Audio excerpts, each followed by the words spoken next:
En fauteuil pour 10 candidats, chers téléspectateurs, l'aventure se poursuit et aujourd'hui nous sommes avec le président du Parti réformiste, sinon son candidat, Yassine Abdrahmane Sakine. Il est ici également pour prendre la parole, faire plus de communication sur ce qui est aujourd'hui considéré comme son ambition le plus principal. Monsieur, bonjour et merci d'accepter Bonjour, notre madame. invitation. Alors, Bonjour. je le disais, vous êtes du Parti réformiste et vous êtes candidat. Dites-nous votre motivation. Pourquoi êtes-vous candidat? Je suis candidat parce que je suis Tchadien.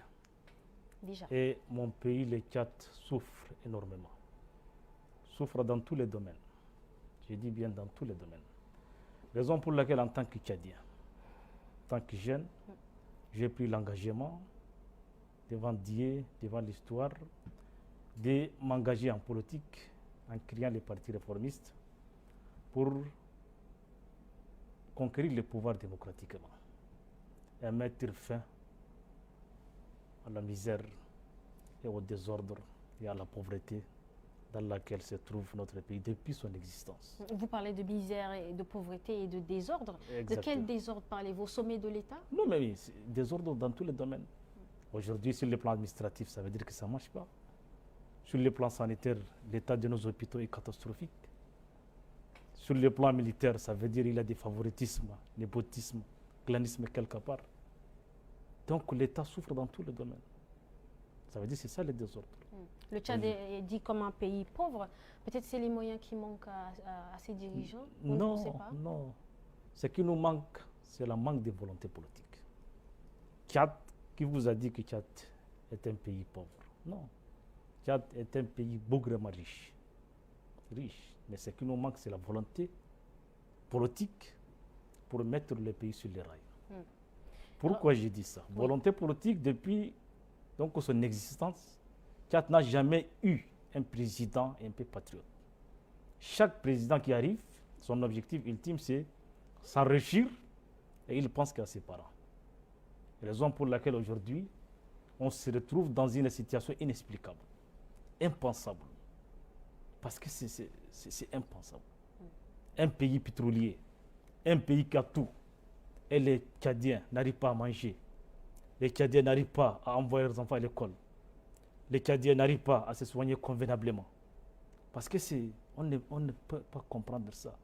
On pose une question très simple, parce que où va l'argent du pétrole? Où va l'argent de la douane? Où va l'argent des impôts? Ça veut dire que personne ne peut vous répondre. Sauf le premier responsable. Donc ça veut dire qu'au niveau de l'État, il y a eu une mauvaise gestion. Non, mais ça c'est sûr et certain. C'est sûr. Exactement. Voilà. Alors, quels sont les grands axes de votre projet, sinon de vos projets Notre pour le Tchad? projet, pour nous, notre parti s'appelle le Parti réformiste. Évidemment. Ça veut dire que le pays a besoin de réformes dans tous les domaines. Je dis bien dans tous les domaines. Raison pour laquelle, pour nous, en tant que réformistes, tout est prioritaire dans ces pays-là. Mais, on a dit la première priorité, si on accepte à la magistrature suprême, la première priorité doit être l'éducation. Parce qu'aujourd'hui, l'éducation est négligée. Et sans éducation, personne ne peut s'en sortir. On ne peut pas construire une nation prospère, un pays respecté, un pays donc fort économiquement, sans mettre l'accent sur l'éducation. Parce que l'éducation est l'arme la plus efficace qui nous permet d'avancer dans tous les domaines. Mais aujourd'hui, le système éducatif est complètement négligé. Oui. Aujourd'hui, quand vous voyez, un analphabète s'en sort normalement et un enseignant, chercheur, il marche à pied. Alors, quelles sont vos stratégies pour reformer ce secteur? Non, la stratégie, c'est clair. Il faut, ici, notre stratégie, c'est quoi? Ça veut dire qu'on a les moyens. Il faut conscientiser le peuple. Il faut mettre dans la tête des Tchadiens que sans le système éducatif, on ne peut pas bâtir un État prospère. Mais aujourd'hui, quand vous voyez, c'est tout ce que vous voyez. Ça veut dire voiture, médias, habillement. Ça, on le trouve où? C'est à travers l'éducation. C'est à travers Mais si on ne part pas à l'école, est-ce qu'on peut quand même imaginer et comprendre? Raison pour laquelle c'est qu'on a constaté en tant que réformiste depuis l'existence du PR, les Tchadiens ne sont pas conscientisés. C'est ça. Ils ne connaissent pas la valeur de l'éducation nationale. C'est ça. Donc, ouais, première étape, il faut conscientiser le peuple. Il faut passer par une sensibilisation. Non, mais c'est ça, on a déjà fait ça. En tant que parti politique, on a déjà fait. On a organisé presque 4 meetings. Premier meeting dénommé meeting de la conscientisation numéro 1. Ça, on l'a organisé à Silla, dans la province de Silla. Premier meeting, on l'a dénommé meeting de la conscientisation numéro 2. Ça veut dire qu'il faut expliquer aux Tchadiens ce que signifie d'abord un État. Ce que signifie un gouvernement, le rôle d'un gouvernement. Ce que signifie donc un parti politique, le rôle d'un parti politique, pourquoi on fait la politique, pourquoi on paye les impôts. Donc le rôle de l'État c'est quoi? Parce qu'aujourd'hui, quand vous voyez dans notre pays, si l'État construit une route quelque part, les Tchadiens pensaient que c'est le président de la République qui a construit la route. Non. Or, c'est avec l'argent du contribuable. Exactement. J'ai expliqué terre à terre aux Tchadiens, non, ça c'est avec votre argent. Si l'État construit un centre de santé, c'est avec votre argent. Si l'État construit une route, c'est avec votre argent, mais pas avec l'argent du président de la République. Donc les Tchadiens confondent tout. Ça, c'est la première étape, il faut le conscientiser. Deuxième étape, donc, il faut faire en sorte que les budgets, même des ministères de l'Éducation et de l'Enseignement supérieur, donc, doivent être priorisés. Parce que ça, c'est le secteur le plus important. Deuxième axe pour nous. Si on arrive, il faut mettre l'accent aussi sur les systèmes sanitaires. Parce que pour nous, on dit qu'un citoyen en bonne santé, c'est un citoyen productif. C'est un citoyen qui permettra d'accroître la productivité et la richesse de la nation. Ça veut dire quoi? Ça veut dire si on n'est pas en bonne santé, est-ce qu'on peut travailler? Non. Si on n'est pas en bonne santé, est-ce qu'on peut même faire la politique? Si on n'est pas en bonne santé, c'est pour cela qu'aujourd'hui, quand vous voyez l'état de nos hôpitaux, il est lamentable. Nos hôpitaux se trouvent dans une situation lamentable. Parce que ça, c'est pour l'État, ce n'est pas un secteur prioritaire. Mais pour nous, ça veut dire éducation, santé. Troisième axe, c'est l'armée. L'armée doit être un être républicain. Celle d'aujourd'hui n'est pas républicaine. Non, mais ça c'est. Donc je suis le seul chef de parti politique qui a dénoncé même l'injustice au sein de l'armée nationale. L'armée doit être au service de la nation, pas au service d'un seul homme. Mais aujourd'hui, quand vous voyez l'armée est politisée, l'armée n'appartient pas au Tchad, disons, appartient à un seul homme. Mais protège un seul comment homme. allez-vous faire? Non, ici c'est facile. Ici, pour réorganiser l'armée, appliquer la loi. Je suis conseiller national. On a adopté une loi claire qui détermine même le fonctionnement de l'armée nationale tchadienne. Mais quand on l'a adopté, donc maintenant l'équipe actuelle, les gens qui dirigent le pays, ils ont mis à côté la loi et ils font ce qu'ils veulent. Ça, c'est pas du tout bon. Aujourd'hui, vous trouvez quelqu'un qui fait dans l'armée ses 5 ans ou 6 ans et il devient général. Alors qu'il y a des étapes pour être général, pour être capitaine, lieutenant, commandant, colonel, tout ça, ces étapes. Est-ce que vous pensez que c'est parce que les textes ne sont pas respectés que l'armée n'est pas républicaine? Ça veut dire Ou est-ce que le problème est ailleurs? Pour vous, quand vous accéderez à la magistrature suprême, une de vos priorités sera de reformer l'armée. Exactement. Parce que selon vous, des textes existent et il faut juste les appliquer. Tout à fait. Donc aujourd'hui, si l'armée n'est pas républicaine, c'est parce que les textes ne sont pas appliqués. Mais c'est ça. C'est ça.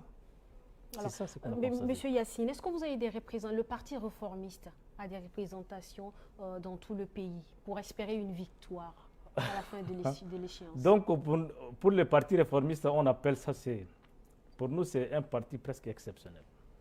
Dites-nous. Exceptionnel, ça veut dire un parti, disons, national.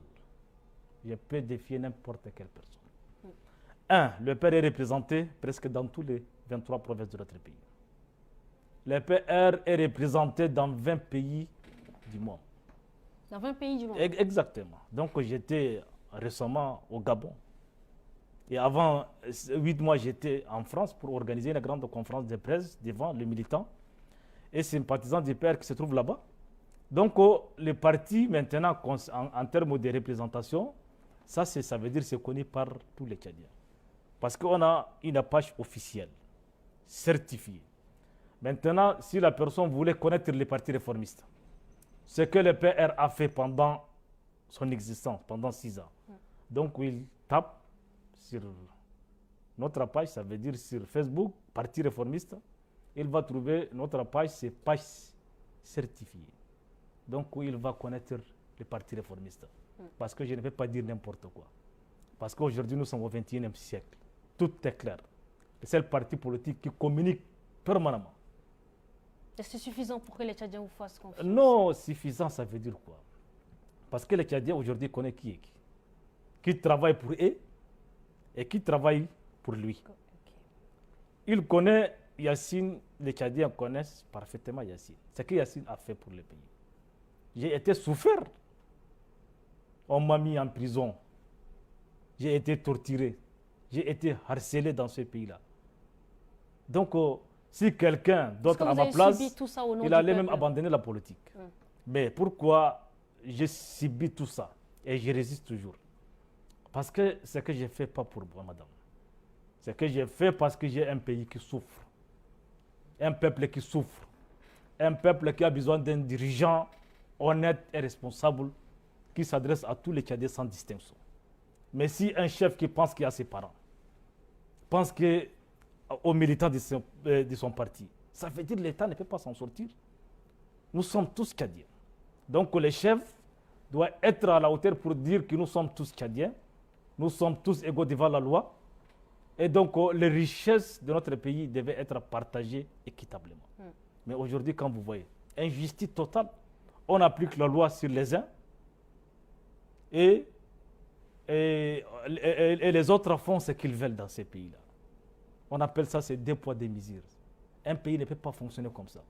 C'est pour cela qu'aujourd'hui, quand vous voyez tous les pays du monde s'en sortent, sauf les Tchad, parce qu'on a un problème de manque de volonté. Les dirigeants travaillent que pour eux. Aujourd'hui, ils changent les V8, voitures, ils font n'importe quoi, ils voyagent, ils vivent dans un environnement exceptionnel et les Tchadiens vivent dans une misère inexplicable. Un chef, non. Un chef, c'est un père de famille. Un père de famille ne peut pas faire la distinction entre ses enfants. Pour lui, ses enfants, il doit les traiter de manière équitable. Parce que pour lui, ils sont tous égaux devant lui. Mais si un chef, il prend des enfants, il fait la favoritisme entre ses enfants, vous pensez que ses enfants vont le respecter? Vous pouvez qu'il peut quand même bâtir donc quelque chose d'un peu solide. C'est ça le problème du Tchad. C'est le problème de sincérité. Un chef, aujourd'hui, on connaît. Politiquement, ça veut dire que tout est aujourd'hui clair. Qui travaille sincèrement pour que le Tchad s'en sorte et qui travaille pour lui, pour avoir des postes de responsabilité, pour devenir quoi. Non.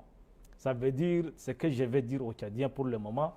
Cette fois, nous n'avons pas droit à l'erreur. Il faut trancher et assumer. Trancher, ça veut dire voter pour les candidats qui peuvent sauver le pays. Assumer, ça veut dire si demain on vole les résultats, donc il faut assumer. C'est ça le problème. Voilà. Et vous pensez que le candidat qui peut assumer et gérer le pays, c'est vous? C'est clair, non? Okay. Ça veut dire, ça, c'est clair. C'est clair. Alors, Monsieur Yassine, certains partis politiques de la classe de l'opposition, qui se disent de l'opposition, pensent que le processus électoral est truqué et qu'il faut reprendre. Quelle est votre position? Je suis le seul homme politique à dénoncer ça. Je suis le seul. En commençant par Ange, donc quand même le code électoral. Mais le Conseil constitutionnel. Voilà, Conseil constitutionnel, Cour suprême. Donc, mais honnêtement, on a contesté tout ça. Mais comme c'est pour la première fois, on a une agence, disons, presque indépendante, on va essayer avec. L'Ange. Exactement. Pourquoi vous dites presque indépendante? Elle n'est pas non, mais c'est ça. Normalement, elle devait être indépendante. Mais comme elle est composée par le président, donc ses membres, on connaît, ils viennent d'où? Donc ils viennent de certains partis politiques. Donc c'est pour cela qu'on dit que... Ils sont presque. Exactement. On ne peut pas garantir la neutralité et l'impartialité. C'est pour cela qu'on a dit non. C'est vrai, on a contesté à son temps, mais on attend. On attend les résultats. Si l'Ange fait un travail remarquable, travail satisfaisant, dans ces cas, on va applaudir, on avance. Parce que nous sommes démocrates. Mais si on constate que l'Ange fait n'importe quoi, il donne les résultats de Yassine à d'autres candidats. Et il donne les résultats d'autres candidats à Yassine. Donc il mélange tout. Parce qu'aujourd'hui, tout est clair. Parce que nous sommes aujourd'hui au XXIe siècle, ils ne peuvent pas faire n'importe quoi comme avant. S'ils font des choses qui n'ont pas bien, on va les découvrir automatiquement. Quelles sont vos stratégies pour découvrir notamment? Découvrir aujourd'hui, non. Est-ce que vous aurez vos observateurs dans les bureaux de vote? Exactement. Ça, c'est un. Deuxièmement, aujourd'hui, dans notre pays aujourd'hui, quand vous trouvez 10 personnes, ils s'entendent sur quelque chose. Ça veut dire pour faire mal à quelqu'un. Parmi les 10, vous trouvez quelqu'un qui n'est pas d'accord. Et celui qui n'est pas d'accord, il va les dénoncer. Exactement. C'est ça dans notre pays aujourd'hui. C'est impossible de trouver les gens, parce qu'aujourd'hui, les gens pensaient qu'on a choisi X, Y, donc ça c'est pour faire le travail à une seule personne. Non. Parmi eux, vous trouvez quelqu'un qui pense à son pays. Quelqu'un qui voulait que son pays aille de l'avant. Dans ces cas, il peut dire non. Il va dire clairement quelque chose ne va pas ici. Et vous comptez sur ces... Non, en tout cas, il y a beaucoup de moyens. Mais ça, c'est certains moyens. Ça peut même rester quand même, ça reste vos secrets. Voilà, exactement. Alors, d'aucuns également disent, selon par exemple les internautes, que le candidat, sinon les résultats sont connus d'avance, que le futur président est connu et que les autres sont des accompagnateurs. Quel est votre cas? Est-ce que vous êtes accompagnateur? Qui a dit ça? Beaucoup de Tchadiens. Mais Tchad, non. Madame, quand on crée un parti politique, l'objectif de créer un parti politique, c'est conquérir le pouvoir. Évidemment. Ça, c'est clair et simple. Mais aujourd'hui, le problème, c'est quoi dans notre pays? Vous trouvez quelqu'un qui crée un parti politique, juste pour devenir préfet, sous-préfet, député, quoi. C'est pour cela qu'aujourd'hui, vous trouvez 210 partis politiques qui soutiennent un seul candidat. Non, c'est impensable. Ça veut dire, est-ce que vous pensez que les 210 partis politiques, ils le soutiennent à travers quoi? Sur quoi d'abord? Ils comptent sur quoi? Non, est-ce que sur son programme politique? Est-ce qu'ils sont d'accord avec son programme politique? Ou est-ce qu'il y a des rapprochements entre leurs programmes politiques? Non. Ils le soutiennent pour que demain, ils puissent avoir des contreparties. C'est pour cela qu'aujourd'hui, les Tchadiens pensaient que chaque homme politique, chaque chef de parti politique, il créait son parti politique pour avoir les contreparties immédiates. C'est vrai, quand on est chef de parti politique, on est acteur politique, on participe à la gestion de l'État. Mais participer, il y a beaucoup de modalités. Mais pas forcément accompagner quelqu'un pour toujours, non. Des éternels accompagnateurs. Non. Mais est-ce qu'il n'y a pas des partis politiques qui sont derrière également le PR? Non, le PR pour le moment. On a un programme, donc on a, quand vous voyez la direction des campagnes des partis réformistes, on a un chargé de concertation avec les partis politiques et la société civile. Donc l'équipe est en train de travailler. Donc pour, disons, choisir ou disons, mettre l'accent sur les partis politiques qui peuvent faire l'affaire, nous aider. Vous aider à... Non, mais pour accéder à la magistrature suprême, ça veut dire que demain, on ne peut pas choisir un chef de parti politique qui n'a pas de militants. Il va vous aider en termes de quoi, politiquement? Il faut choisir un parti politique qui a des militants, qui a des bases. Donc demain, si on part quelque part, on sait qu'il a des militants, ils vont voter pour les partis réformistes ou pour les candidats des partis réformistes. Donc c'est également une sorte de coalition. Exactement, c'est en cours même. C'est en cours. Tout à fait. Alors, donc, vous rejoignez l'idée des 210 non, qui non, soutiennent également le candidat du MPS. Là-bas, c'est différent, madame. Non, là-bas, c'est différent. C'est vous qui le dites, là-bas. Là-bas, le chef est au pouvoir. Donc, leur calcul, c'est quoi? Comme il est au pouvoir, on va rester à côté de lui, on va le soutenir pour gagner les élections, et demain, on sera ministre, député, sénateur, quoi. C'est ça leur calcul. Est-ce qu'ils sont d'accord avec lui? Non, ils ne sont pas d'accord avec lui. Les 200 partis politiques, 210 ne sont pas d'accord avec les candidats, disons, du MPS. Ils ne sont pas d'accord avec lui. Mais il faut les calculs politiciens. Il est au pouvoir, et c'est possible qu'il va rester au pouvoir. Donc, c'est ça les calculs. Mais pour nous, on dit non. Est-ce que tout ça ne vous fait pas peur? Non, madame. 200 partis politiques, ça veut dire, présentement, quand vous descendez sur le terrain et vous demandez les Tchadiens, qu'est-ce qu'ils veulent? Ils veulent le changement. Ils veulent que le changement. Changement profond dans tous les domaines. Et je suis persuadé que cette fois, ça ira, Inch'Allah.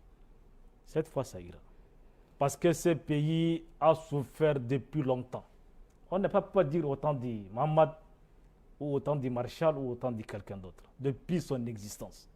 Depuis que Tchad est devenu Tchad, le pays souffre. Le pays souffre. Et on peut dire ce qui maintenant, ce que traverse le pays, c'est une responsabilité collective. Quand vous voyez les acteurs politiques, presque tout le monde a une responsabilité quelque part.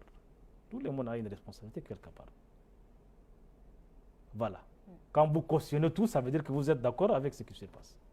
Donc, hier, on a vu l'ange. Il y a des acteurs politiques qui pensaient qu'ils sont seuls sur le terrain, ils connaissent tout, mais vous avez vu l'ange. La composition de l'ange a posé un problème. Mais qui a dénoncé ça? Sauf c'est Yassine, sur le parti réformiste. Personne n'attendait ça. Pourquoi on fait ça? Parce que pour nous, on fait la politique parce que notre pays a besoin de nous. Notre pays a besoin de quelqu'un qui va accéder à la magistrature suprême et sauver le pays de l'injustice. Mais si on fait les calculs, chaque personne fait les calculs, qui va sauver les Tchad? On va rester comme ça jusqu'à quand? C'est ça la question. C'est ça la question, monsieur Yassine. Moi, j'ai une question que j'aimerais vraiment, qui me tient à cœur, que j'aimerais vraiment vous poser. Vous êtes candidat avec 9 autres candidats, donc ça fait 10 candidats pour la présidentielle. Que pensez-vous des autres candidats? Est-ce qu'ils sont à la hauteur? Madame, diriger un parti politique, c'est difficile. Ce sont tous des exactement, présidents des partis. Exactement. Oui. Diriger un parti politique, ce n'est pas donné à eux. C'est difficile. C'est tellement difficile. Aujourd'hui, si quelqu'un dirige un parti politique et il part jusqu'à conquérir le pouvoir, ça veut dire qu'il sera candidat. Et il est retenu comme candidat, par exemple. Ça veut dire qu'il est à la hauteur. Et je connais tous ces candidats. Il mérite d'être président. Bien sûr, bien sûr. Maintenant, c'est aux Tchadiens de trancher. Sinon, parce que nous sommes tous frères, nous sommes tous Tchadiens, on connaît qui est qui, nous sommes tous à la hauteur. Mais maintenant, à la hauteur, donc il faut distinguer entre la compétence intellectuelle et la volonté politique. Je peux avoir je peux avoir beaucoup d'expérience, beaucoup de diplômes, mais la volonté politique, qu'est-ce que tu veux? Parce qu'un chef doit prendre des mesures. C'est ça la question. Les Tchadiens ne mangent pas de diplômes, ne mangent pas les ne mangent, non. Ce que les Tchadiens attendent, un chef qui assume. Assume, ça veut dire c'est prendre des décisions. Oui. Mais si elles sont difficiles. Mais quand tu fais le favoritisme, le népotisme, quand tu fais le double discours, en journée tu es rassembleur, mais dans la nuit tu divises les uns et les autres, c'est difficile. Dieu est en train de nous regarder. Il sait qui est qui. Donc c'est ça. Parlons de qui est qui, vous êtes prétendant au vote présidentiel. Aujourd'hui, les élections se passent dans un contexte où le Tchad traverse une crise énergétique, socio-économique, où l'eau et l'électricité sont des denrées rares. Quelles sont vos propositions concrètes quand vous serez sur le terrain pour convaincre l'électorat sur ces questions-là? Non, convaincre l'électorat, c'est clair. Ce qui traverse le pays pour le moment, c'est quoi? On ne peut pas dire c'est problème de moyens. On ne peut pas dire l'État n'a pas de moyens pour que les Tchadiens souffrent comme ça. Ça veut dire que ce qui se passe, on le fait sciemment pour faire souffrir le peuple. Pour quel but? Non, mais c'est pas. Aujourd'hui, quelqu'un qui va, on se réveille, on augmente le prix du carburant. Et personne n'en parle. Un chef, ça veut dire que quand le peuple souffre, il est content. Il souffre ici, mais il a le contrepartie quelque part. Non. Non. Le problème du Tchad, ça veut dire quoi, madame? Je peux résumer en seul un mot. Problème de manque de volonté politique. Un chef, quand il met dans sa tête, je fais la politique pour avoir les moyens, pour m'enrichir, ça veut dire ça, ce n'est pas un chef. Un chef doit mettre l'accent. Je fais la politique pour servir mon pays, pas pour se servir. Mais aujourd'hui, les dirigeants, la majorité, font la politique pour se servir. Pour leur intérêt. Mais aujourd'hui, quand vous voyez, pendant le ramadan, depuis que le ramadan a commencé, ça fait presque maintenant un mois. Pendant un mois, dans notre quartier, nous n'avons vu que l'électricité une seule fois. Une seule fois. Et on dit qu'on a des dirigeants. Ces dirigeants-là, si on les reconduit demain, vous pensez que la situation des Tchadiens sera comment? Sera déplorable. Raison pour laquelle les Tchadiens doivent être attentifs cette fois, doivent être vigilants, quelle serait votre doivent solution être objectifs. Pour que les Tchadiens aient l'électricité, par exemple? Non, ici, madame, c'est simple. Ici, ça veut dire que le pays est riche, donc il faut gérer les ressources du pays rationnellement. C'est ça le mot. Mais quand on dépense l'argent, on gaspille l'argent, on fait de l'argent n'importe quoi, les Tchadiens vont rester comme ça. C'est ça. Il faut gérer le pays, l'argent de l'État. Ça veut dire que le pays est riche, oui. Le pays a de l'or, a des impôts, a des moyens, donc des recettes pétrolières, impôts directs, indirects. Donc tout ça, il faut les gérer rationnellement pour que chaque Tchadien puisse avoir, disons, sa part quelque part. Soit à travers les services qu'on leur rend. Donc c'est comme ça. En vous écoutant, on se rend bien compte que pour vous, c'est rien que la volonté politique qui peut changer la situation des Tchadiens. Monsieur Yassine, nous arrivons au terme de cette entrevue. Et qu'est-ce que vous voulez que les Tchadiens retiennent de vous? Les Tchadiens retiennent de Yassine, ce que je veux qu'ils retiennent, c'est quoi? Madame, on a créé le PR dans un contexte très difficile. Quand on a créé le PR au temps du Marshall, à l'époque aussi, la situation était catastrophique. C'était en quelle année? C'est en 2017. C'était catastrophique. C'était catastrophique. Et le PR, depuis sa création jusqu'à aujourd'hui, on a touché certains points, personne ne l'a touché. Aucun homme politique.